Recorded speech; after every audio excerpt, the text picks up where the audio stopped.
5월의 첫 번째 수요예배를 드려서 함께 하신 모든 성도님을 환영합니다. 예배를 통해서 주님이 주시는 풍성한 은혜를 누리시기를 주님의 이름으로 소원합니다. 찬송가 380장을 하나님께 드리겠습니다.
하나님이 오늘 우리에게 주신 하나님의 말씀은 시편 14편 1절부터 7절 말씀입니다. 시편 14편 1절부터 7절 말씀입니다. 성경 말씀은 제가 봉독하겠습니다. 어리석은 자는 그의 마음에 이르기를 하나님이 없다 하는도다. 그들은 부패하고 그 행실이 가증하니 선을 행하는 자가 없도다. 여호와께서 하늘에서 인생을 굽어 살피사 지각이 있어 하나님을 찾는 자가 있는가 보려 하신즉 다 치우쳐 함께 더러운 자가 되고 선을 행하는 자가 없으니 하나도 없도다. 죄악을 행하는 자는 다 무지하냐. 그들이 떡 먹듯이 내 백성을 먹으면서 여호와를 부르지 아니하는도다. 그러나 거기서 그들은 두려워하였으니 하나님이 의인의 세대에 계심이로다. 너희가 가난한 자의 계획을 부끄럽게 하나 오직 여호와는 그의 피난처가 되시도다. 이스라엘의 구원이 시온에서 나오기를 원하는도다. 여호와께서 그의 백성을 포로된 곳에서 돌이키실 때에 야곱이 즐거워하고 이스라엘이 기뻐하리로다. 아멘. 한국 리서치에서 조사한 2022년 종교 인구 비율에 대하여 보시면요, 개신교가 20%라고 나와 있습니다. 다른 종교는 제외하고 종교 없음이 무려 51%나 된다는 것을 알 수 있었습니다. 개신교가 20%라는 것을 보면은 예전이나 지금이나 거의 차이가 나지 않는 것을 알 수 있었는데요. 하지만 안타까운 것은 연령대가 낮으면 낮을수록 종교 없음의 비율이 높아지고 있다는 것입니다. 18세에서 29세에는 종교 없음이 무려 69%나 됩니다. 개신교가 2%라고 말씀드렸는데 그 중에서 18세에서 29세는 15%밖에 되지 않습니다. 놀라운 사실은 이것뿐만이 아니라는 것이죠. 1년 전 개신교 신자였던 사람들 중에 13%가 지금은 개신교를 믿지 않는다라고 답했습니다. 이렇게 점점 개신교의 숫자는 줄어가고 있죠. 특히 연령층이 내려가면 내려갈수록 더 빠르게 줄어가는 것을 볼 수 있었습니다. 어떤 분들은 이러한 상황을 우리나라의 출산율이 낮아지고 또 고령화가 되기 때문에 이런 결과가 나오지 않겠느냐라고 말씀하는 분도 있습니다. 그런데요, 한국 리서치의 다른 항목을 조사한 것을 보신다면 과연 그럴까 하는 의문점을 던지게 되죠. 개신교 신자 중에 53%는 53%만 매주 종교 활동에 참여한다라고 말하고 있습니다. 앞에서 제가 개신교가 20%라고 말했습니다. 그 중에 53%만 매주 예배를 드리러 하나님 전으로 나온다는 것이죠. 다른 종교에 비하면 월등히 높은 수치입니다. 하지만 전체 개신자 중에 겨우 절반 조금 넘는 숫자만이 매주 종교 활동에 참여한다는 것입니다. 이 부분에 있어서도 40대 이하는 겨우 20%밖에 되지 않습니다. 이처럼 너무나 작은 숫자, 40대 이하는 너무나 작은 숫자가 매주일 하나님 전에 나와서 예배를 드린다는 것이죠. 너무나 안타깝지 않습니까? 그런데 안타까운 것은 또 이것뿐만이 아니라는 것입니다. 개신교 신자 중에서는 66%가 종교 활동이 본인의 삶에서 중요하다라고 답을 했습니다. 여러분, 이 숫자가 높은 숫자인가요?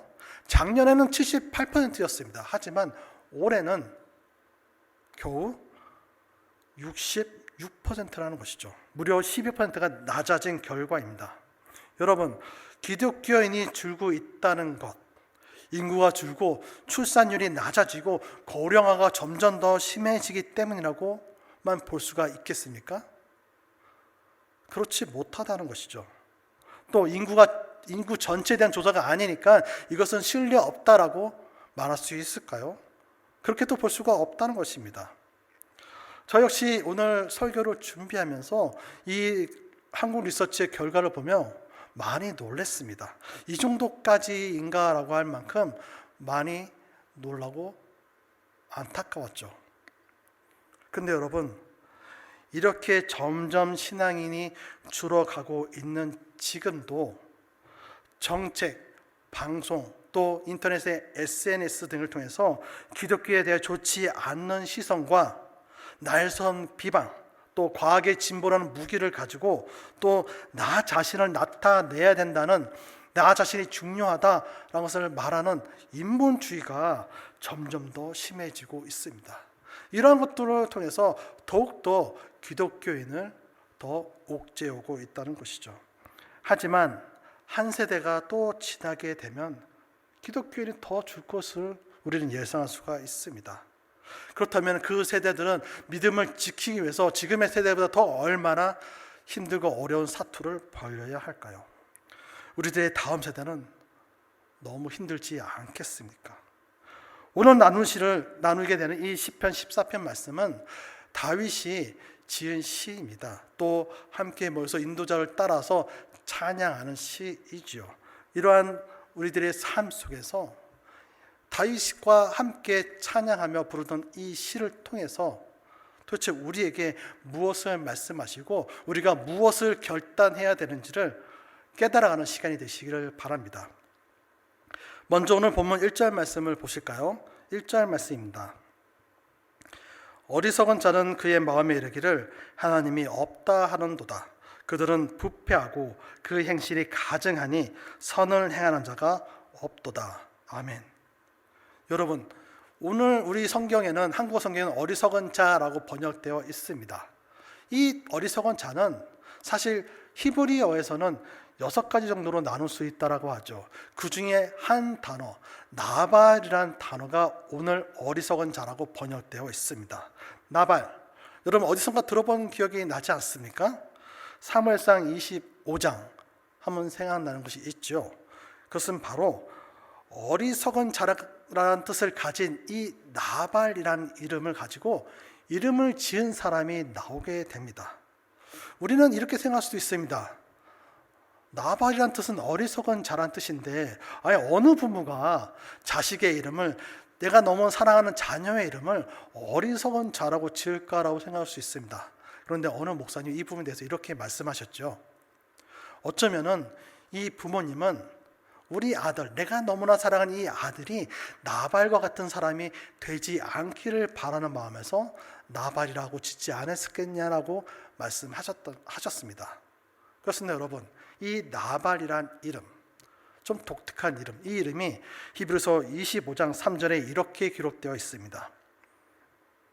그 사람의 이름은 나발이요 그의 아내 이름은 아비가일이라. 그 여자는 총명하고 용모가 아름다우나 남자는 완고하고 행실이 악하며 그는 갈렙 족속이었더라. 아멘. 다윗의 아내인 아비가일 전 남편이 바로 이 나발입니다. 그런데 그는 어떻다고 기록되어 있습니까? 완고하고 행실이 악하다라고 말씀하며 기록하고 있죠. 뿐만 아니라 25절에 보시면요, 그는 미련한 자라고 기록되어 있습니다. 미련하다라고 말씀하고 있죠. 이처럼 나발은 악하고 완고하며 미련한 자라고 25장은 말씀하고 있는데요, 사실 이 나발은 아주 큰 부자입니다. 그 동네에서, 그 마을에서 가장 부자인 사람이 바로 이 나발입니다. 그렇다면 세상 사람들이 보기에는 과연 이 사람이, 이 나발이 미련한 자라고 보여질까요? 세상 사람들은 그가 미련한 자라고 이야기하지 않을 것입니다. 오히려 사회적으로 성공한 이 나발을 보면서 주인님, 어르신 등을 부르며 높임을 받는 사람일 것이라는 것이죠. 하지만 사무엘상 25장 기록된 이 나발의 모습은요, 사울에서 다윗으로 옮겨가는 하나님의 계획이 어떻게 이루어간지를 모르고 있는 사람입니다. 또 자신이 생명이 얼마나 큰 위기에 놓여 있는지를 모른다라고 기록하고 있죠. 뿐만 아니라 많은 재산을 가지고 있으면서 그것을 그저 만족하며 먹고 마시고 즐기는데 시간을 허비하는 모습으로 사무엘상 25장에 나발의 모습을 기록하고 있습니다. 다시 말씀드린다면 이 나발이라는 사람은, 이 어리석은 사람은 속된 말로 바보나 멍청이가 아니라는 것입니다. 세상 사람들이 보기에는 나발은 지혜롭고 인생을 즐기는 법을 알면서 다른 사람들에게 높임을 받는 사람이라는 것이죠. 세상에서 어떻게 성공해야 되는지를 너무나 잘 알고 있는 사람이 바로 이 나발입니다. 그렇다면 오늘 본문 1절에서는 이 어리석은 자, 이 나발을 어떤 자라고 설명하시는지 조금 더 살펴보겠습니다. 다시 한번 1절 말씀을 제가 읽겠습니다. 어리석은 자는 그의 마음에 이르기를 하나님이 없다 하는도다. 그들은 부패하고 그 행실이 가증하니 선을 행하는 자가 없도다. 아멘. 먼저 1절에 보시면은 하나님이 없다라고 말을 하고 있습니다. 또 그들은 부패하고 그 행실이 가증하다는 것이죠. 나발은 사람들의 눈에 보기에는 성공할 사람일지 모르지만 하나님의 눈으로 보기에는 그렇지 않다는 것이죠. 그들은 하나님이 없다라고 말하는 무신론자라는 것입니다. 무신론자이죠. 그런데 여러분, 지금부터 이 시편이 쓰여졌던 시기는 무려 3000여 년 전입니다. 그때 그 시절은 모든 사람이 신이 있더라고 믿었습니다. 또 심지어 이스라엘 사람들은 태어나면서 어릴 적부터 하나님이 어떠하다 하면서 하나님을 자세하게 배우고 외웠던 사람들이라는 것이죠. 그런 사람들에게 오늘 시편 기자는 어리석은 자라고 이야기하고 있습니다. 그들이 무신론자처럼 하나님이 없다라고 말을 하고 있다는 것이죠. 그들이 음식물이 썩은 것 같이 부패하고 가증하다라고 말하고 있다는 것입니다. 에인즈워드라는 사람은 이렇게 얘기합니다. 이 나발이라는 의미를 이렇게 이야기하는데요, 나뭇잎이나 꽃이 시들어 가고 색이 변해서 죽어가는 모습을 나발이라는 의미가 있다라고 했습니다. 다시 말씀드린다면은 지혜와 이성과 정직함과 경건함이라는 수액이 마르고 말라서 모두 다 빠져나가버린 그 상태, 죽어가는 상태가 바로 나발이라는 것이죠. 그렇다면 지금까지 말씀을 종합해 본다면요, 어리석은 자들은 단순히 무신론자만을 이야기하는 것이 아니다라는 생각이 들지 않습니까? 1절을 조금 더 자세히 보신다면 어리석은 자는 어떻게 말합니까? 어떻게 하나님이 없다라고 말하고 있습니까? 마음으로 이루고 있다는 것이죠. 마음으로 말하고 있다는 것입니다. 마음으로 하나님이 없다라고 말하고 있습니다. 입술로는 말하고 있지 않다는 것이죠. 하지만 어거스틴은 마음에도 입이 있다라고 하시면서 혀는 마음의 소리를 담아주는 도구에 불과하다라고 말씀합니다. 다시 말씀드린다면 머리로는 하나님을 믿습니다. 주여 주여 외치면서도 하나님을 안다고 하지만 이 마음은 하나님이 없다라고 말한다는 것이죠. 바로 어리석은 자가 그렇다는 것입니다. 이것이 바로 나발이라고 하는 것이죠. 그렇다면 여러분의 마음은 어떤 말을 하고 있습니까? 또한 4절 상반절을 보실까요? 4절 상반절에서는 어리석은 자는 무지하다라고 말씀합니다. 4절 상반절을 제가 읽겠습니다. 죄악을 행하는 자는 다 무지하냐? 아멘. 지각이 있다면 마땅히 하나님을 두려워해야 함에도 불구하고 두려워하지 않기 때문에, 그들이 하나님을 경외하지 않기 때문에 그들은 무지하다라고 말씀하고 계시죠. 이처럼 세상 사람들은 그들이 지식인 같지만 하나님이 보시기에 그들은 무지한 자, 어리석은 자, 나발이라고 말씀하고 있습니다. 아비가일의 남편인 이 나발처럼 하나님이 우리 인생을 계획하시고 어떻게 인도해 가시는지를 모르는 사람, 하나님이 계획하신 마지막 날에 심판하시겠다는 그것을 깨닫지 못하는, 모르는 자, 하나님이 우리의 삶을, 우리의 생명을 쥐고 계신다는 것을 알지 못하는 자, 이 자가 바로 무지한 어리석은 자, 나발이라는 것이죠. 스펄전 목사님은 이렇게 말합니다. 이러한 나발은 두 가지 행동을 보여주고 있다고 합니다. 첫 번째는 세상 사람들을 향해서 어떻게 하는지, 두 번째는 하나님의 백성에 대해서 어떻게 행동하는지에 따라서 두 가지 행동을 보여주고 있다고 하는데요, 오늘 말씀을 통해서 조금 더 보겠습니다. 먼저 세상 안에서의 행동을 보시면 그들은 선을 행하지 않는다라고 말씀하죠. 이 말씀이 1절 말씀에 나와 있습니다. 그런데 여기서 선이라고 하는 것은 우리가 흔히 쉽게 생각하는 착한 일이 아닙니다. 이 말씀은 하나님을 믿지 않거나 말씀에 불순종하는 것을 선을 행하지 않는다라고 말씀하는 것이죠. 그리고 그들은 어떤 일이든지 무엇을 하는지 정확히 표현하고 있지 않지만 그 일은 부패하고 가증한 일이라고 말씀하고 있습니다. 이 모든 것이 1절 말씀에 기록되어 있죠. 부패하고 가증한 일. 여러분, 가증하다는 것이 어떤 말이죠? 가증하다는 것은 다른 사람들의 말과 행동이 너무나 화가 난다는 것을 가증스럽다, 가증하다라고 하는 것입니다. 하나님의 보시기에는 그들이 하는 말과 행동이 모두 다 부패하고 가증스럽다는 것이죠. 그 말과 행동에 화가 난다는 것입니다.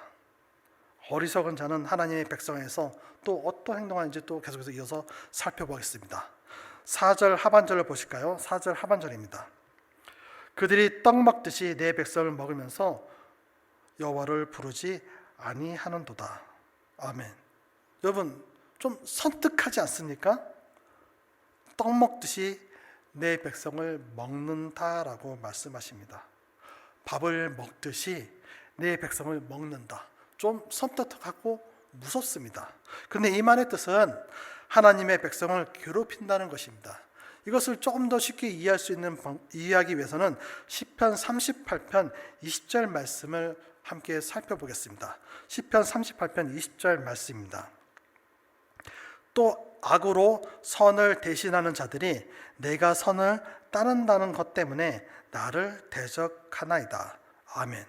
하나님을 대적하는 사람들, 이러한 사람들은 그의 말씀을 따라가는 하나님의 백성도 대적한다는 것이죠. 하나님 자신들이 싫어하는 하나님을, 그 하나님의 말씀을 따라하기 때문에, 따라 살기 때문에 그들 역시도 그들은 대적하겠다는 것이죠. 그렇기 때문에 선을 따르는 사람들을 대적하기 때문에 하나님의 백성들이 받는 이 핍박은 어찌 보면 너무나 당연하고 자연스러운 것입니다. 하지만 오늘 본문 말씀처럼 매일매일 밥 먹듯이 먹는다면, 밥 먹듯이 우리를 괴롭힌다면 우리의 삶이 얼마나 힘들까요? 믿음 생활을 하며 하나님의 말씀을 지켜나가시 얼마나 괴롭고 어려운 일일까요? 오카넌 목사님 설교에 보시면 이러한 내용이 나온다. 도둑이 많다면, 한 마을에 도둑이 많다면 그곳에 사는 부자는 살기 힘들다는 것이죠. 살기 힘들기 때문에 이 부자들은 그 마을을 떠날 수밖에 없습니다. 하지만 부자가 그 마을에서 살기 위해서는, 계속해서 살기 위해서는 어떻게 하면 될까요? 도둑을 모두 잡아버리면 된다라고 하죠. 도둑들을 모두 잡아서 가두어 버린다면, 이 도둑이 점점 줄어들게 된다면 부자들은 편하게 살 수 있다는 것입니다. 그렇기 때문에 나발들이 많은 세상에서 믿음 생활을 하며 좀 더 즐겁게 행복하게 살기 위해서는 이 나발들에게, 하나님을 믿지 않는 사람들에게 주님의 말씀을 전해서 모두 다 구원의 길로 인도할 수 있게 도와준다면, 그들이 모두 구원을 받게 된다면 더 이상 나발이라는 사람들이 존재하지 않기 때문에 너무나 기쁘고 즐겁게 신앙생활을 할 수 있다는 것입니다. 그렇습니다. 도둑을 줄이기 위해서는 부자들이 가진 것을 나누어 주면 됩니다. 우리들이 받은, 너무나 값없이 받은 은혜와 사랑을 믿지 않는 사람들에게 나누어 주면서 하나님의 말씀을 전하게 된다면 그들이 구원을 받을 수 있도록 그 길로 인도할 수 있다면, 하나님 전으로 나올 수 있게 도와준다면 점점 나발은 줄어들게 되어서 모두 다 함께 기쁨으로 하나님께 찬양하며 살아갈 수 있지 않겠습니까?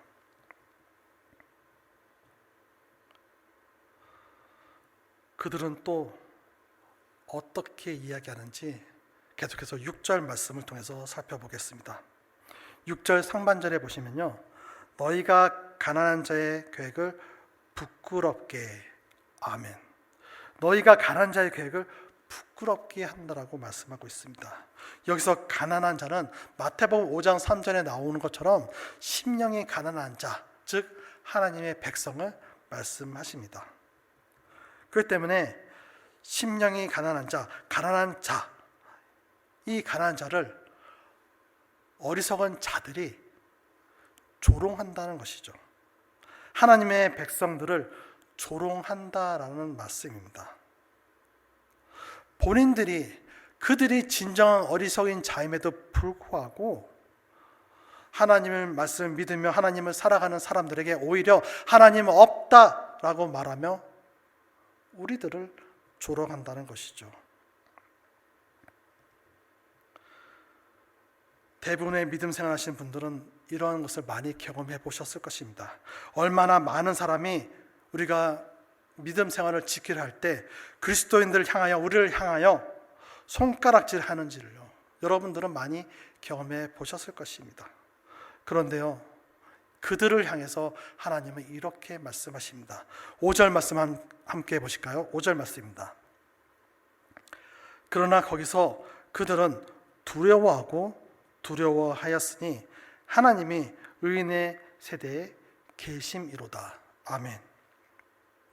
여러분을 핍박하며 조롱하는 그들이 두려워합니다.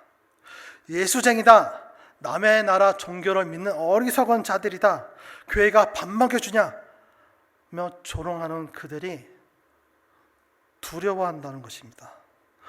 그것도 너무나 두려워하기에 두렵다는 말을 두 번이나 반복하면서 강조하며 그들이 두려워한다라고 시편 기자는 말씀하고 있죠.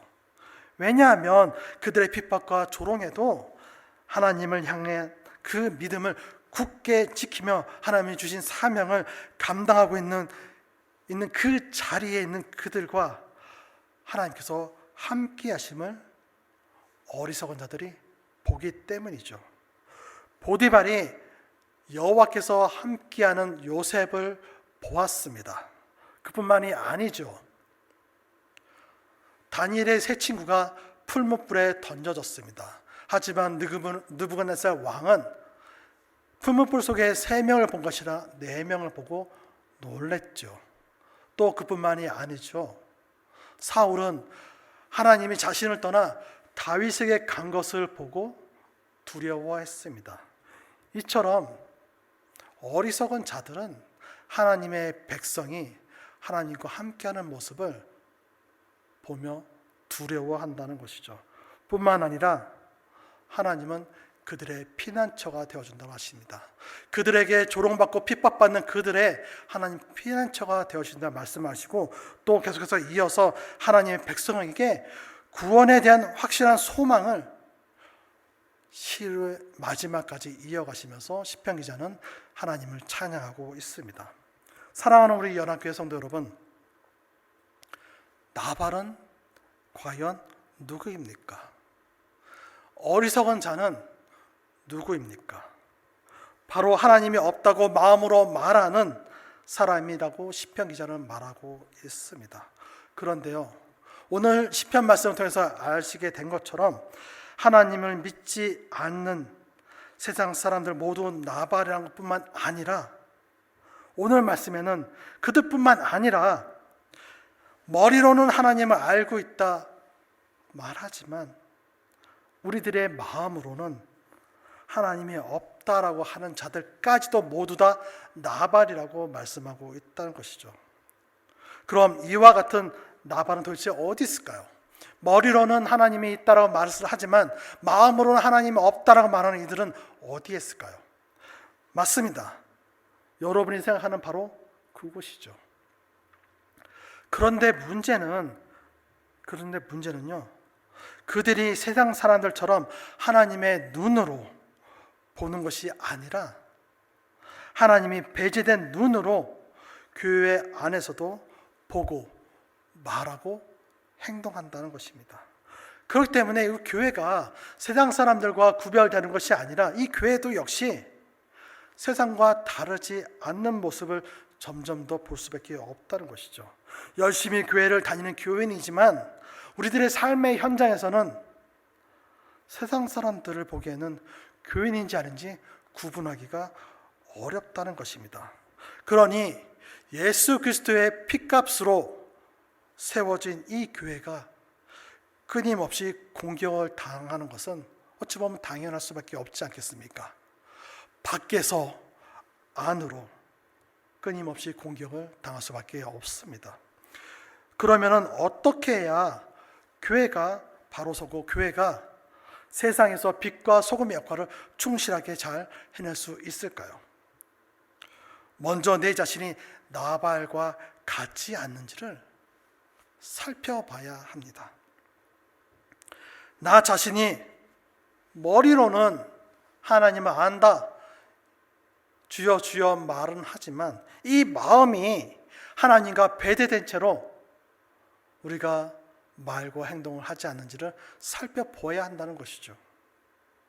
내가 목사인데, 장로인데, 권사인데, 집사인데라고 직분만을 내세우면서 내가 어떻다 말하는 것이 아니라 진정으로 내 마음속에서 머리와 똑같이 하나님을 안다라고 말을 하고 있냐는 것입니다. 그렇지 않다면은 우리 모두 다 나발과 차이가 없습니다.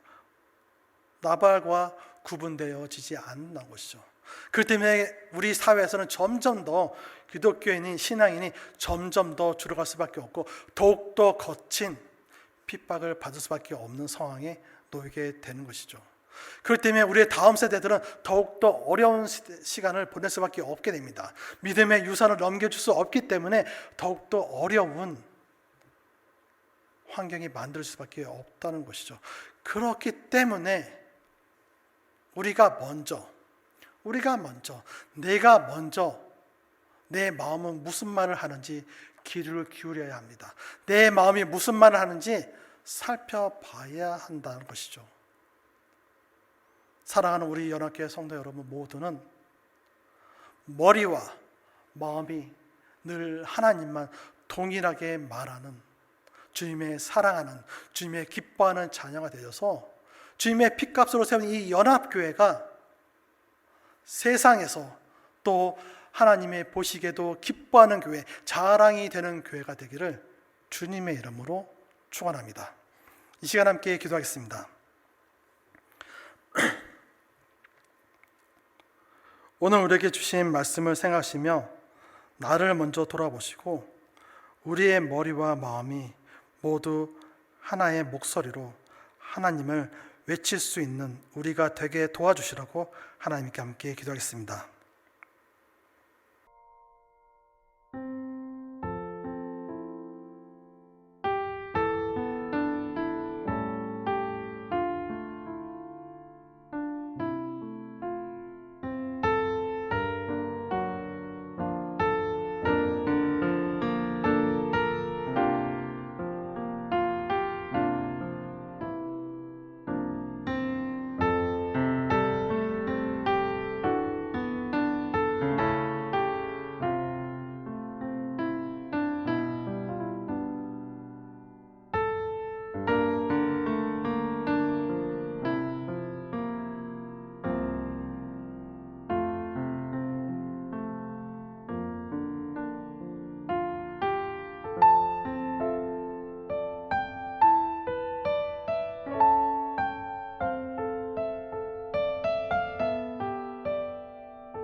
하나님 감사합니다. 하나님 오늘도 좋은 날 허락해 주시고 또 이렇게 함께 모여서 하나님의 말씀을 듣게 해주시는 은혜에 감사합니다. 하나님 오늘 말씀을 통해서 우리 온 모두가 우리 교회 성도님 모두가 주의 말씀 붙들고 기도하길 원합니다. 우리의 마음을 돌아보길 원합니다. 우리의 머리만 하나님을 말한다, 하나님을 안다 외치는 것이 아니라 우리의 마음도 역시 하나님을 안다, 하나님께 모든 걸 맡기고 하나님 말씀대로 살겠다 다짐하는 우리들이 될 수 있도록 주님 도와주시옵소서. 세상 사람들은 우리가 어리석다 말하지만 우리는 온전히 주의 말씀 붙들고 어떤 핍박과 시련이 올지라도 온전히 주의 말씀 붙들고 살아갈 수 있도록 주님께서 도와주시옵소서.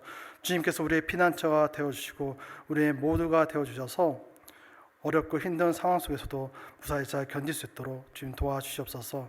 생활을 하면서도 우리가 날마다 주의 말씀 붙들고 주의 말씀을 통해서 사람을 대하며 그들에게 상처 주지 않고 그들에게 아픔 주지 않고 오직 주님의 사랑만, 주님의 은혜만 전하는 저희들이 있도록 주님 도와주시옵소서.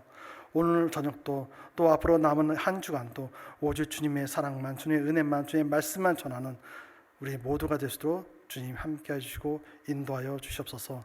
모든 걸 주님께 맡기며 살아계신 우리 주 예수님의 이름으로 기도드립니다. 아멘. 찬송가 398장을 하나님께 드리겠습니다.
축도로 예배를 마치겠습니다. 지금은 우리 주 예수 그리스도의 은혜와 하나님 아버지의 끝없는 사랑하심과 성령님의 인도하심이 머리로도 마음으로도 하나님이 있다라고 믿으며 하나님의 말씀에 따라 살겠다 결단하며 나아가는 모든 심령들 머리 위에와 그의 가족들 머리 위에와 또 이 땅에 흩어져 주의 말씀을 전하는 모든 주의 종들 머리 위에 지금부터 영원까지 함께 쓸지어다. 아멘.